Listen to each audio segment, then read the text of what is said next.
000 agents territoriaux qui œuvrent quotidiennement dans 151 communes, 2 communautés d'agglomération, 15 communautés de communes, 40 syndicats intercommunaux, 30 syndicats mixtes, plus des dizaines d'établissements publics rattachés aux collectivités territoriales.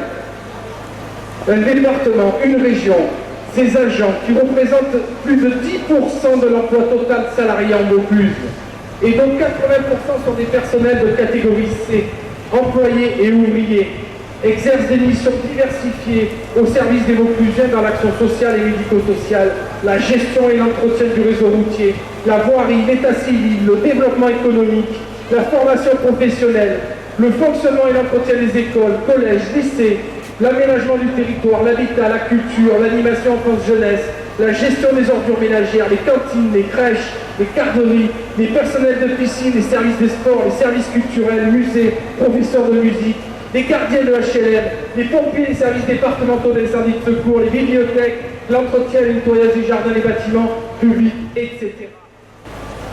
Les conditions de travail des agents se dégradent pour nombre de services, notamment pour ceux qui accueillent les publics connaissant des difficultés sociales. Au bout du compte, ce sont les Vauclusiens et Vauclusiennes qui en subiront les conséquences.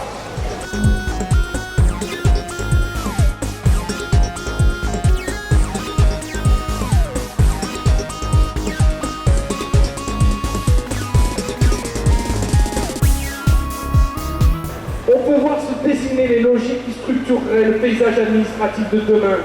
Il s'agit de concentrer des missions de service public à des collectivités de plus en plus grosses et de plus en plus éloignées des citoyens. Ce n'est pas de cette société dont nous avons besoin.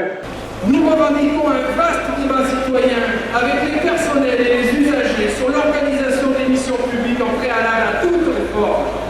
Nous revenons de la politique gouvernementale actuelle est dangereuse. C'est une attaque générale contre l'école, le service public, la fonction publique.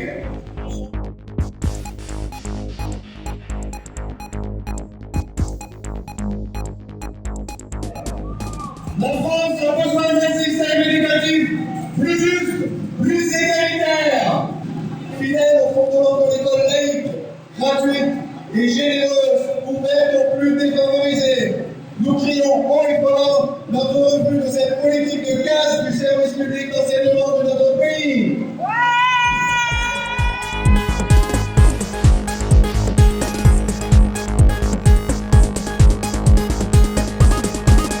Dans la continuité de cette journée du 21 janvier, nous appelons tous les personnels à se réunir dans les établissements partenaires des AG et donner à la suite. Assurer par leur présence et leur soutien financier le succès de la manifestation du samedi 30 janvier Paris, le 30 janvier prochain à Paris, tous ensemble.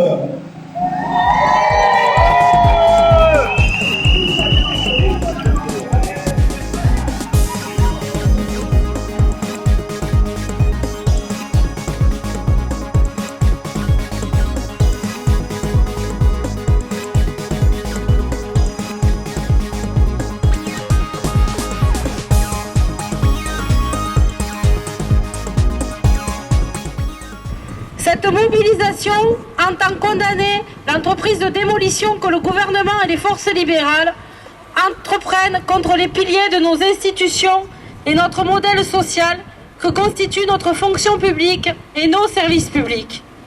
Pourtant, après chaque catastrophe écologique, sociale ou économique, comme la dernière crise financière ou comme récemment en période de grandes intempéries, chacun semble redécouvrir le rôle de la puissance publique.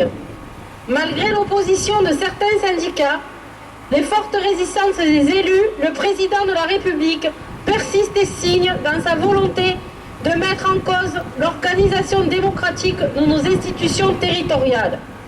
Pour parvenir à une réduction drastique du nombre de fonctionnaires, les réformes dans la fonction publique s'empilent et se ressemblent. Recentralisation des pouvoirs et même du pouvoir, suppression des moyens et d'effectifs.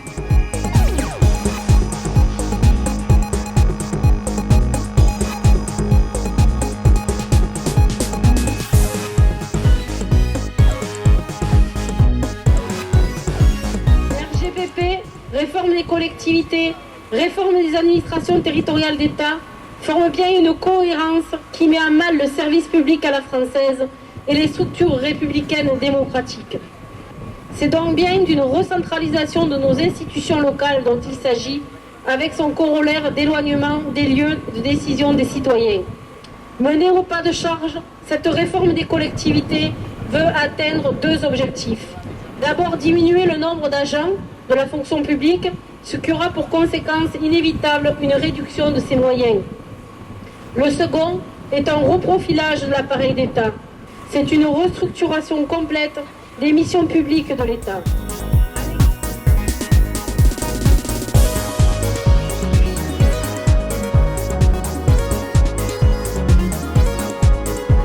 C'est identique. La réduction des moyens agit comme la gangrène au sein de nos établissements de santé. La réduction drastique des moyens budgétaires induit une réduction des effectifs, des personnels qualifiés, des services, de matériel, mais encore porte atteinte aux conditions de travail, ainsi qu'à la qualité de soins et de l'accueil des patients. Là aussi, la révision générale de politique publique porte l'ambition d'une casse accélérée de la fonction publique hospitalière.